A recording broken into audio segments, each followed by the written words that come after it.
오늘 레위기 2장이고요. 2장 1절 말씀을 제가 읽습니다. 누구든지 소재의 예물을 여호와께 드리려거든 고운 가루로 예물을 삼아 그 위에 기름을 붓고 또 그 위에 유향을 놓아라. 하나님이 정하신 예배를 드리라 라는 큰 제목을 가지고 우리가 이제 기본적인 5대 제사에 대해서는 말씀을 나누도록 하겠습니다. 오늘은 소재이죠. 소재. 하나님이 정하신 예배를 드리는 것보다 중요한 것은 없다라고 생각을 합니다. 하나님께서 인간과 만남을 정하실 때 피조물이 만남의 방법을 제시할 수는 없잖아요. 그죠? 여러분 뭐 강아지 키우는 분들도 계시지만 개가 인간과 소통의 길을 만들 수 있을까요? 인간이 개와 소통의 방법을 찾는 거죠. 하나님은 레위기를 통해서 제사장 나라가 되기 위한 예배의 방법을 제시하십니다. 이것을 우리는 이제 하나님이 정하신 예배다 이렇게 한번 표현을 해보고 있는 거죠. 그러니까 하나님이 정하신 예배가 뭘까? 어제 반대로 내 만족이 아니라 하나님의 만족을 위해서 예배를 드릴 수 있어야 된다는 거죠. 우리 자신이 온전한 예배자가 되는 것 중요하다. 그리고 온전한 헌신을 이루는 예배, 이것이 번제를 통해서 우리가 하나님이 우리에게 정해주신 예배다라고 이해할 수 있겠죠. 예배는 영어로 worship이라고 표현하잖아요. worship이란 was 가치와 신분이라고 하는 단어의 합성어죠. 그 최상의 존경과 존귀를 받을 만한 가치가 있는 분께 드려지는 행위이다라는 뜻이죠. 다시 말해서 예배란 를 돌려드리는 것이죠. 우리의 가치는 온전한 헌신이죠. 이런 관점에서 또 다른 제사의 규례를 묵상을 해보면 오늘은 소제입니다. 소제는 이 땅에서 얻는 곡식을 통한 제사법이죠. 과연 하나님께서 소제를 통해서 우리에게 무엇을 어떠한 예배를 원하고 계실까? 이 질문을 마음에 품고 말씀 묵상을 시작을 합니다. 제가 1절 말씀을 다시 읽어드리면 누구든지 소제의 예물을 여호와께 드리려거든 고운 가루를 예물로 드려야 한다. 아멘. 누구든지란 단어가 대단히 중요하다. 소제는 누구든지 참여가 가능하다는 것이죠. 특별히 소제에 대한 이스라엘 랍비들의 기본적인 전통은 뭐냐면 가난한 사람을 위한 번제다 이렇게 표현을 합니다. 소제인데 어떻게 번제라고 표현을 할 수 있을까? 그 정도로 가난한 자에게는 소제가 번제의 가치를 가지고 있다라는 거죠. 곡식으로 드리는 제사는 속죄제에서도 볼 수가 있는데 비둘기마저도 드릴 수 없는 가난한 사람들이 있잖아요. 그죠? 그들에게 곡식가루로 속죄제를 드리게 합니다. 레위기 5장에 가면 나오죠.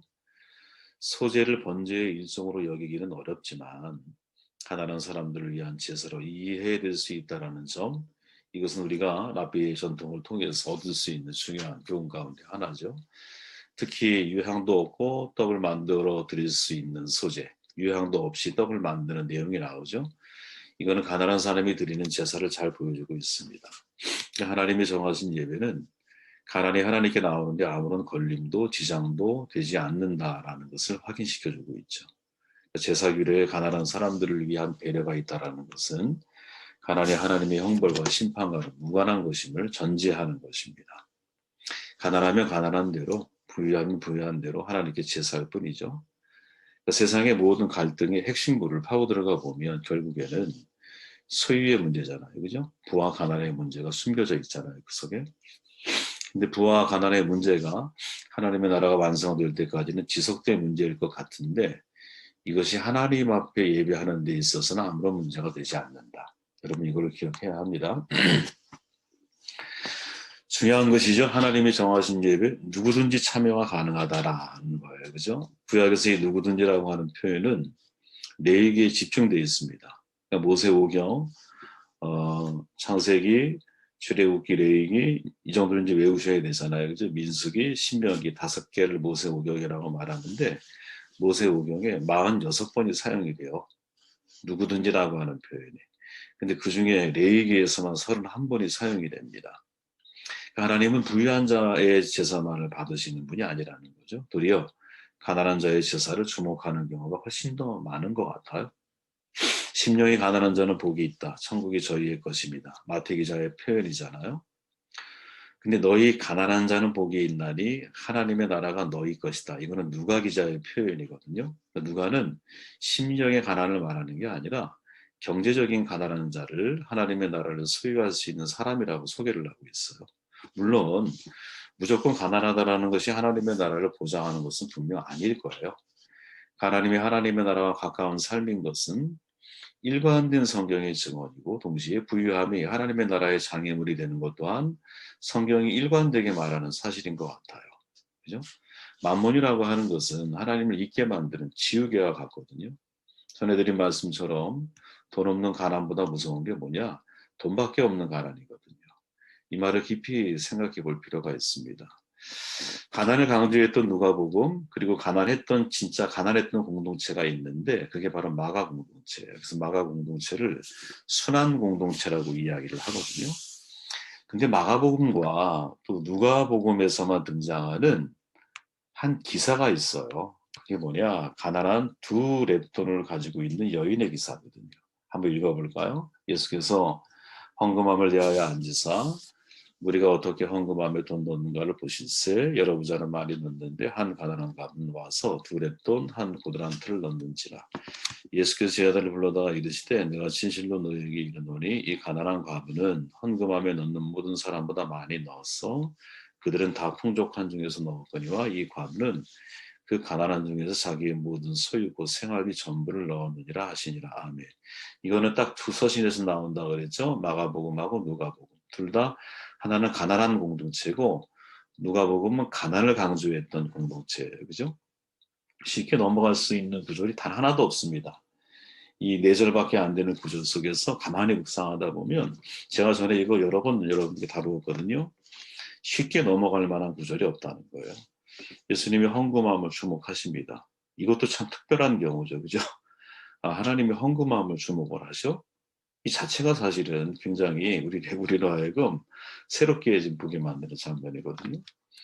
근데 거기에 여러 부자와 한 가난한 과부가 등장하죠. 한 부자와 여러 가난한 과부 이해가 된다 그랬죠. 이 상황이 바뀌면 이해가 돼요. 한 부자와 여러 가난한 과부라면 이해가 된다는 거예요. 왜? 한 부자가 여러 가난한 사람들을 해결하기는 쉽지가 않잖아요. 근데 성경에는 여러 부자와 한 가난한 과부라고 하는 설정을 하거든요. 이게 매우 불편한 상황이라는 거예요. 일단은 여러 부자가 한 명의 과부를 돌보지 않는 공동체, 사랑이 없는 거죠. 이런 공동체가 존재할 이유가 있을까? 그렇게 질문해 보면 요 다음 마가복음 13장으로 연결되어지는데 13장 1절에서 시작되는 장면이 뭐냐? 제자들이 외형의 건물을 보니까 예수님이 그 성전을 저주해 버리시죠. 돌 위에 돌 하나가 남지 않을 거야. 이렇게 말씀하고 계시거든요. 그것을 훗날 AD 70년에 현실이 되죠. 이런 사랑이 없는 공동체는 존재의 필요가 없구나라는 메시지로 느껴진다라는 거죠. 13장과 연결해서 읽으면. 또 여러 부자이기에 서로 책임을 떠넘기는 사회의 한 단면을 보고 있는 것 같기도 합니다. 예수님이 생각하는 헌금의 무게감은 풍족과 가난이라고 하는 설정에서 극적으로 확대가 되는 거거든요. 메레메레에게 우발하신 잘 아시죠? 하나님이 무게를 재신다라는 거예요. 그렇죠? 무게를 재신다. 마치 그런 느낌으로 우리에게 다가오는 거죠. 풍족한 중이란 없어도 지장이 없는 돈을 의미하잖아요. 그죠? 풍족한 중에 드리는 헌금, 없어도 되는 돈이라는 거예요. 가난한 중에 생활비 전부라는 것은 반드시 있어야 하는 돈의 의미잖아요. 그죠? 근데 하나님의 관심은 후자에 있다라는 거죠. 후자에. 그러니까 이보다 더 중요한 게 뭐냐? 이 설정 자체가 가난한 자의 예배까지도 하나님은 주목하신다라는 거예요. 그죠? 이 설정 자체가. 그 여인에게 어떤 보상이 주어졌는지 성경은 전혀 거론하지 않아요. 그러나 성경이 분명하게 제시하는 것은 뭐냐? 보잘것없는 두 랩돈, 이 랩돈이라고 하는 가치는 2019년의 가치로 따졌을 때 지금도 비슷할 거예요. 8,300원일 때, 일당에 8,300원일 때 이 랩돈의 가치는 1,000원이에요. 1,000원. 그러니까 1,000원이 생활비 전부였어. 이 과부가. 근데 그 1,000원을 들고 주님 앞에 나온 거예요. 하나님께 예배하기 위해 성전을 찾는 이 1,000원을 들고 주님 앞에 나온 여인의 마음을 하나님이 지켜보고 계신다라는 거죠. 그 여인도 하나님은 사랑하고 계시고 오히려 여러 부자보다 한 가난한 가부에 더 깊은 관심, 더 깊은 애정, 더 깊은 그 예배에 대한 흠양을 하나님이 하고 계신다라는 거죠. 가난한 자가 하나님 앞에 나와 예배하는 거 하나님이 정말 기뻐하는 것 같아요. 우리가 속한 CNM의 코리아 온라인에서 한국총회 미국에서 시작이 됐잖아요. 1887년에 A.B. 심슨, 알버트 벤자민 심슨 박사를 중심으로 해서 초교파 선교운동으로 시작이 된 거로 우리에게 알려져 있어요. 이분이 몸이 안 좋았죠. 남부에 가서 몸이 치유를 경험을 해요. 심장과 허파죠. 심장과 허파가 같이 안 좋았는데 하나님 역사에서 몸이 회복이 되는 거야. 치유의 주를 정말로 믿게 돼요. 그래야 서원을 하죠. 내가 정말 모든 민족에게 복음을 전파하는 일을 해야겠구나. 그리고 뉴욕으로 가죠. 맨하탄으로 가요. 13가에서 열심히 목회해서 교회가 엄청나게 성장을 했다 그러잖아요. 문제가 생겨요. 디아스포라 이탈리아 이민자들이 왔는데 이들이 하루 냄새가 나니까 현재 교회에 있던 사람들, 그 장로들이죠. 그들이 이분들을 받아들이려고 하지 않아. 거부를 해요. 가난하죠. 냄새나죠. 뭐 더럽잖아요. 그죠? 그래서 이 심슨 목사가 고민을 하죠. 그러다가 8명의 성도하고 그 교회를 나와서 복음 성막이라고 하는 교회를 개척을 하죠. 저는 사실은 이 전체 역사 가운데서 이 역사가 저한테는 가장 큰 울림을 주는 장면이에요. 냄새나는 디아스포라 가난한 이민자들, 그들에게도 예배할 권리가 있다는 거지. 이게 심슨 목사의 마음인 거지. 저는 이 마음을 소재를 통해서 하나님이 우리에게 전하신 중요한 교훈이다. 왜 랍비들이 가난한 자들을 위한 번제라고 소재를 표현하고 있느냐. 사실은 가난한 자들에게 있어 소재, 고운 가루를 드리는 것 자체도 쉽지가 않은 일이었기 때문에. 근데 그것조차도 하나님은 기뻐 받으신다라는 것을 여러분들 잊지 않는 은혜가 있기를 바랍니다. 2절 말씀 같이 읽어볼게요. 아론의 자손 제사장들에게로 가져갈 것이요. 제사장은 그 고운 가루 한 웅큼과 기름과 그 모든 유향을 가져다가 기념물로 제단 위에서 불사는 신이 이는 화제라. 여호와께 향기로운 냄새라. 아멘. 하나님이 정하신 예배는 주신 것을 드리는 거라는 거죠. 주신 것을 드리는 거. 고운 가루, 이거 되게 중요한 표현입니다. 소재, 땅의 소산으로 드리는 제사잖아요. 그 예물은 사람이 심어서 거둔 곡식이어야 했다라는 거죠. 그래서 따라서 광야에서는 농사짓기가 어려운 형편이었기 때문에 소재는 가나안 땅에 들어가서 비로소 드렸다라는 주장이 있기도 해요. 그런데 이거는 어디에서 문제가 되냐면 출애굽기 40장 29절에 가보면 또 회막의 성문 문 앞에서 번제단을 두고 번제와 소제를 그 위에 드리니 또 레위기 그 정도 비슷한 말씀이에요. 광야에서도 무엇 소제를 드린 것으로 기록이 되어져 있어요. 그러니까 소제의 제물을 드리기 위해서 곡식을 아껴둔 건지 아니면 하나님께서 만나처럼 기적적으로 곡식을 주신 것인지 확인할 길은 없어요. 하지만 가나안 입성 이전에도 소제를 드린 것만은 분명하다라는 거죠. 소제는 자신이 수확한 산물로 드리는 예물이기 때문에 나에게 주어진 모든 것이 하나님께로부터 왔음을 고백하는 제사이거든요. 소재의 재료가 고운 가루라는 점에서 하나님께 드리는 것이 어떤 특별한 것이 아니라 우리가 일상에서 먹는 거라는 거예요. 일상에서. 일용할 양식을 나에게 주셔서 감사하다고 기도하잖아요. 그 양식을 먹으면서 내 육체가 보존이 되고 생명이 유지가 되잖아요. 또 같은 그 양식으로 하나님께 감사와 헌신의 소재를 드린다라는 거죠. 일상의 것을 하나님 앞에 드리는 거라는 거지. 그러니까 신학자들은 소재에 사용되는 것이 고운 가루잖아, 그죠? 이 고운 가루라고 하는 말을 주목을 합니다. 번제가 하나님 앞에 자신을 불사르는 헌신과 온전한 순종을 강조한다면 소재는 더 고운 가루로 연단되어지는 연단의 삶을 상징한다고 이야기를 해요. 연단의 과정이다. 이 연단의 과정이 헌신과 충성의 과정이다라고 이해를 해요. 왜냐하면 소재, 미나라고 하는 히브리어인데 곡물과 충성이라는 뜻을 가지고 있거든요.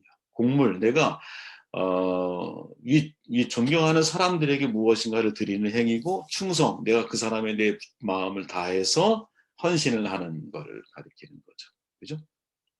그래서 소재를 드린다라고 하는 것, 특히 이제 소재가 고운 가루로 드려진다라고 하는 것은 하나님 앞에 내가 연단되어져 있는 삶을 통해서 드리는 헌신과 충성을 가리킨다라고 보통 이해를 해요. 네.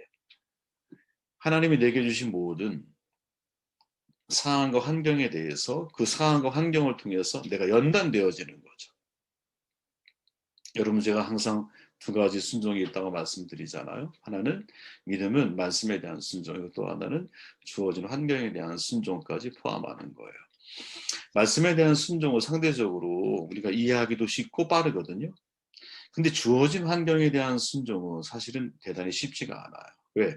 환경에 따라서 불평과 불만이 나에게 찾아올 수 있기 때문인 거예요.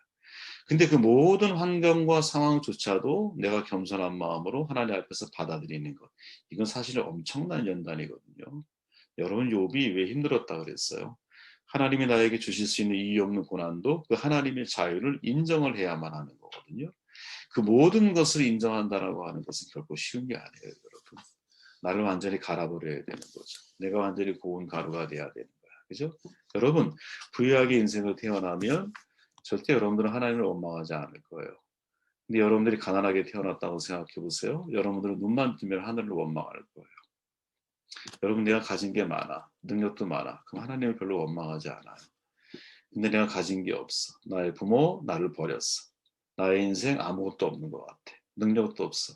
얼마나 하나님이 원망스럽겠어요. 가난한 자가 없는 사회, 하나님 나라에 가깝고 이상적인 사회라고 생각을 하잖아요. 그러나 인류 역사 속에서요, 부와 가난, 내가 처음에 말했던 이 문제는 단 한 번도 해결된 적이 없어요. 유일하게 해결된 날이 가능성을 본 게 초기 교회예요. 그죠? 왜 이게 해결이 어려울까? 인간의 탐욕은 끝이 없거든요. 하나님의 뜻이 어디에 있을까? 신명기 8장에 보니까 내 하나님 여호와를 기억해라. 그가 내게 재물 얻을 능력을 주셨습니다. 라고 말씀하잖아요. 부자의 탐욕에 대한 경고의 메시지를 전하지만 부 자체를 문제 삼지는 않는 것 같아요. 뭐가? 성경이. 공산주의는요, 소유의 균등분배를 통해서 평등사회를 만들자고 주장을 했어요. 근데 이거는 대단히 평면적이고 일차적인 지혜이거든요. 인간의 상향성에는 단점만 있는 게 아니에요, 여러분. 장점도 있는 거예요. 그죠? 분명히 왜 발달합니까? 더 편리해지기 위해서 발전하는 거 아니에요. 그죠? 장단점이 공존한다라는 거예요. 하나님을 향한 하나님의 지혜 평면적이지 않거든요. 성경을 보면 부자를 없애는 것이 하나님의 방법이 아니에요. 오직 부자가 나누어 줘라. 여기에 초점을 맞추고 있는 거지. 그죠? 하나님은 부자와 가난한 자가 공존하는 방식으로 사회를 구성하고 부자와 가난한 자를 통해서 부와 가난의 문제를 극복하는 방식을 사용하신다라는 거죠. 이 방식이 비록 역사를 보고 우리의 욕심을 보면 사람의 계산으로는 해결의 실마리가 보이지 않아요. 근데 분명한 건 하나님의 방식이 여기에 맞춰져 있다라는 거죠. 여러분 부자들만 사는 사회를 한번 상상해 보십시오. 성경은 부자들의 특성에 대해서 이렇게 말하거든요. 에스겔의 말이에요. 같이 한번 눈으로 보실래요? 내 지혜와 총명으로 재물을 얻었으며 금과 은을 곳간에 저축하였으며 내 큰 지혜와 내 무역으로 재물을 더하고 그 재물로 말미암아 내 마음이 교만하였도다. 내 마음이 하나님의 마음 같은 채 하였으니 에스겔 28장의 말씀입니다. 지혜와 총명으로 재산을 쌓기에 바쁘고 많은 재물로 인해 마음이 교만해져서 하나님같이 되어버린 자들이 가득한 사회. 여러분 이 사회가 과연 아름다울 수 있을까요? 혹자는 그런 말 하잖아요. 70억 인구에서 나머지 다 죽이고 5억만 있으면 좋겠다. 5억은 가진 자들을 말하는 거예요. 그렇죠? 그런 사회를 꿈꾸는 사람들이 있다 그래요. 정신 나간 사람들이죠. 그런 사회가 되면 아름다울까요? 아니에요, 여러분. 여러분 아합 왕을 가리켜서 1억짜리 거지라고 표현하거든요. 1억 거지라고 표현해요. 1억 거지. 한 나라의 왕이잖아요. 근데 나봇의 포도원까지 갖기를 원해. 예를 들어 그 나라의 재산을 만약에 1조라고 한번 가정해 보세요. 그럼 얘는 9,999억이 있는 거야. 그래서 1억을 빨리 채우고 싶은 거야. 그래서 9,999억의 가치를 모르고 사용을 못하는 거예요. 이게 여러분 이런 사회가 과연 아름다운 사회일 수 있을까요? 이런 마음을 가지고 살아가는 부자들만 살아가는 사회가 아름다울 수 있을까? 하나님이 원하는 건 그게 아니라는 거죠. 그 부자가 가난한 자에게 흘려보냄으로 인하여 사랑이 순환되어지는 사회를 하나님이 만들기를 원하시는 거죠. 여러분 헨리 나우엔 신부가 하버드 대학 교수자를 내려놓고 장 바니에가 설립한 캐나다의 라리쉬에 들어가잖아요. 어떤 한 친구를 배정을 받아요. 돌볼 것을. 거기가 장애인 공동체잖아.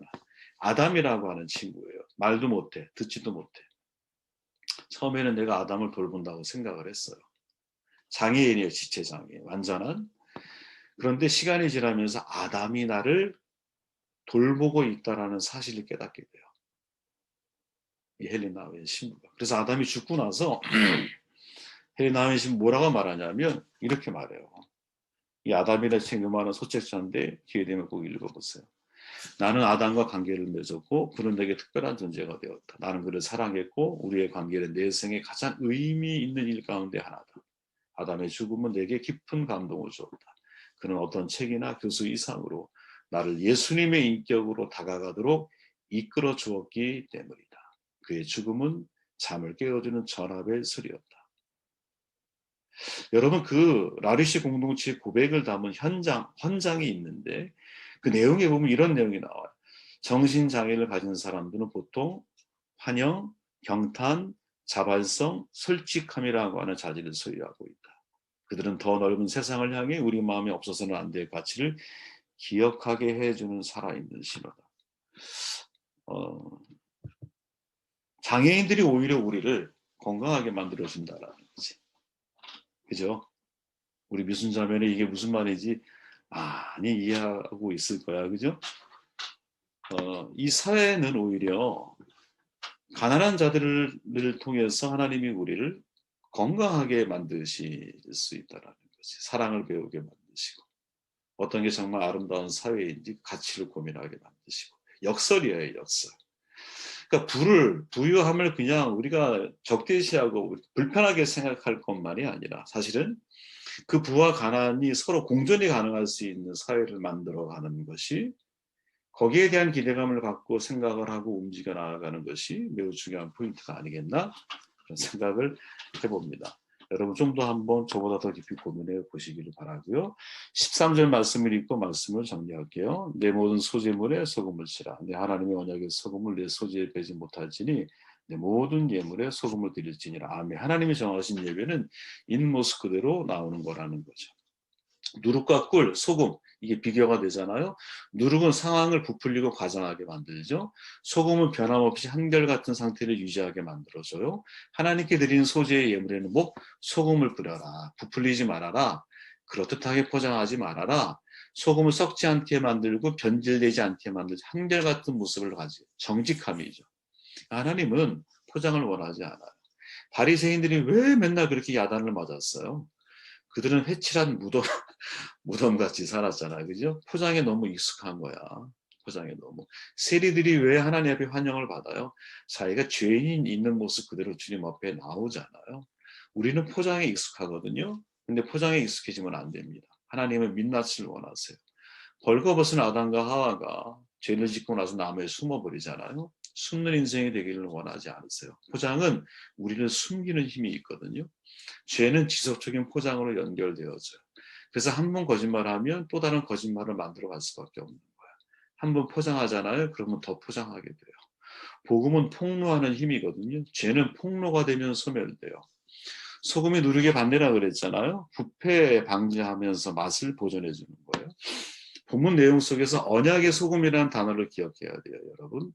언약의 소금 굉장히 중요한 표현입니다. 그 당시에 이 소금이라고 하는 것, 근데 이 소금의 언약이라고 하는 것은 근동시대의 계약을 체결할 때 소금 절인 음식을 나눠 먹었던, 절인 음식이 없으면 소금을 나눠 먹었던.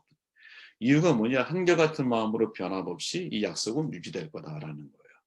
근데 그게 언약이라고 하는 울타리 안에서 유지가 된다라는 것을 여러분 절대 잊으면 안 됩니다. 언약의 소금의 언약의 소금. 여러분 제가 지난주에 설교하면서 하나님은 전능하신 분이지만 제한된 전능함을 가지고 계십니다. 라고 말씀드렸죠.